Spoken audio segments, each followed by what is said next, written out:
Hi friends, restaurant style లాగా గుత్తొంకాయ fry ఎలా చేయాలో చూసేయండి.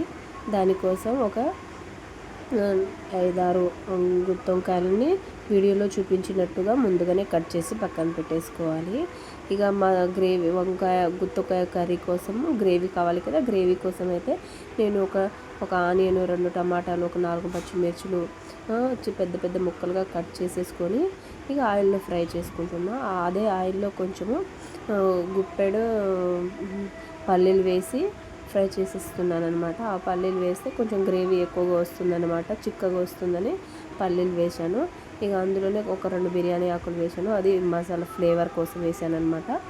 అవి వేసి బాగా ఫ్రై చేసుకోవాలి ఆయిల్లో.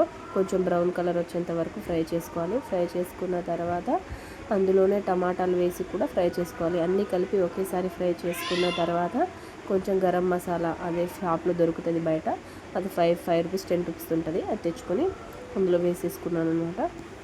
అవి కూడా బాగా ఫ్రై అయిన తర్వాత కొద్దిసేపు చల్లారిన తర్వాత ఇక మిక్సీ కోసమని మిక్సీ కట్టాను అనమాట.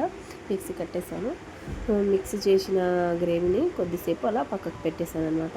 ఇక ఆలోపు ఒక ప్యాన్లో ఒక 2 to 3 స్పూన్స్ ఆయిల్ వేసేసి ఆ ఆయిల్ వేడెక్కేదాకా పక్కన ఉంచుకున్నాను అనమాట. ఆయిల్ వేడెక్కిన తర్వాత అందులోనే మనం ముందుగా కట్ చేసి పెట్టుకున్న వంకాయలు ఉన్నాయి కదా, ఆ వంకాయని ఒక్కటొక్కటిగా అందులో వేసి బాగా ఫ్రై చేసుకున్నాను అనమాట.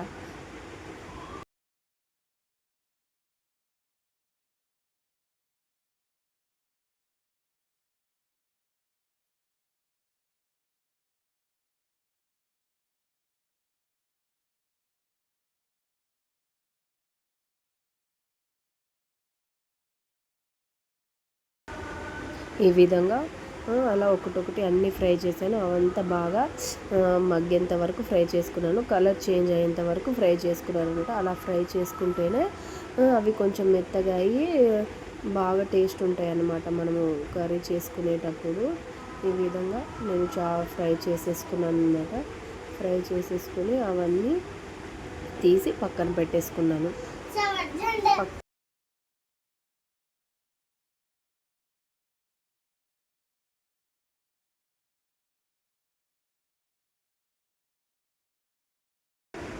తీసి పక్కన పెట్టేసుకున్న తర్వాత అదే ఆయిల్లో ఇంకో టీ స్పూన్ ఆయిల్ వేసేసి ఇక అందులోనే కొత్తిమీర, కొంచెం గరం మసాలా, తాలింపు కోసం అవన్నీ వేసి ఫ్రై అయిన తర్వాత చిన్న కట్ చేసి పెట్టుకున్న ఆనియన్స్, పచ్చిమిరపకాయలు వేసి కొంచెం ఫ్రై చేసుకున్నాను అనమాట. అవి కొంచెం కలర్ చేంజ్ అయ్యేంత వరకు ఫ్రై చేసుకున్నాను.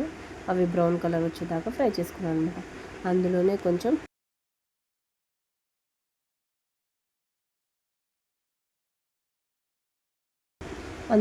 కొంచెం జింజర్ గార్లిక్ పేస్ట్ వేసి ఫ్రై చేశాను. గార్లిక్ పేస్ట్ అంతే పచ్చి వాసన అంతా పోయేంత వరకు ఫ్రై చేసేసుకున్నాను అనమాట. అది ఫ్రై అయిన తర్వాత మనం ముందుగా మిక్సీ పట్టేసి పక్కన ఉంచేసుకున్న మసాలా ఉంది కదా, ఆ మసాలా అంతా అందులో యాడ్ చేసేసాను. అందులో యాడ్ చేసేసిన తర్వాత కొంచెం వాటర్ వేసి కలిపేసుకున్నాను అనమాట. ఇక వాటర్ వేసి కలిపేసుకుని కొద్దిసేపు మరగనివ్వాలన్నమాట. కొద్దిసేపు అంటే కొంచెం కలర్ చేంజ్ అయ్యేంత వరకు ఉడకనిస్తే అందులో పచ్చి వాసన అంతా పోయి కొంచెం స్మెల్ అనేది చేంజ్ అవుతుంది అనమాట. అదేవిధంగా అందులో కొంచెం పసుపు, ఉప్పు, కారం, గరం మసాలా, ధనియాల పొడి అన్నీ ఇక మసాలాలన్నీ యాడ్ చేసేసుకున్నాను అనమాట. ఇక నేనైతే 2 స్పూన్సే కారం వేసాను, ఎందుకంటే కారం ఎక్కువ ఉంటే మేము ఎవ్వరం తినమనమాట. నాకు స్పైసీ తక్కువ ఉంటేనే తింటాను నేను. అలాగని నేను కొంచెం తక్కువ వేసుకున్నాను. అది మీ ఇష్టాన్ని బట్టి మీరు ఎంతైనా వేసుకోండి. అలా వేసేసుకొని కలిపేసుకొని ఫ్రై చేసుకోవాలన్నమాట. కొద్దిసేపు బాగా ఉడకనియాలి. అది ఉడికిన తర్వాత కొద్దిసేపటికి మనం అంతకుముందే ఆయిల్లో ఫ్రై చేసి పెట్టేసుకున్న వంకాయలు ఉన్నాయి కదా, అవన్నీ అందులో వేసి కలిపేసుకోవాలన్నమాట. ఆ మసాలాలంతా దానికి పట్టే వరకు కలిపేసుకోవాలన్నమాట. ఈ విధంగా మొత్తం అన్నీ కలిపేసుకొని మూత పెట్టేసుకొని కొద్దిసేపు ఉడకనివ్వాలన్నమాట. అయితేనే ఆ మసాలాలంతా ఇక వంకాయ ముక్కలు ఉన్నాయి కదా మనం కట్ చేసినవి అందులో మంచిగా పట్టేస్తాయి అన్నమాట. అలా కొద్దిసేపు ఉడికించిన తర్వాత ఆయిల్ అంతా పైకి వచ్చేస్తుంది అనమాట. ఇక ఆయిల్ అంతా పైకి వచ్చేసిందంటే ఆల్మోస్ట్ కర్రీ 50% ఉడికేసిందనే అర్థం అనమాట. ఆ విధంగా కుక్ చేసుకోవాలి. ఇక అలా కొద్దిసేపు కుక్ చేసేసుకున్న తర్వాత ఇక లాస్ట్కి కొత్తిమీర వేసి దించేసుకోవాలన్నమాట.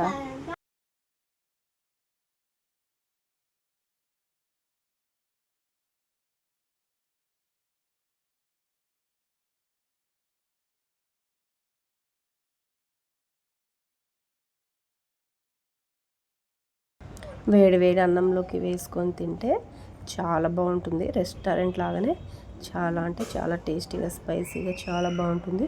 మీరు కూడా ఒకసారి ఇలానే ట్రై చేసి చూడండి. చాలా అంటే చాలా బాగుంటుంది. ఓకే, థ్యాంక్స్ అండి. నచ్చితే లైక్ అండ్ సబ్స్క్రైబ్ చేసుకోండి.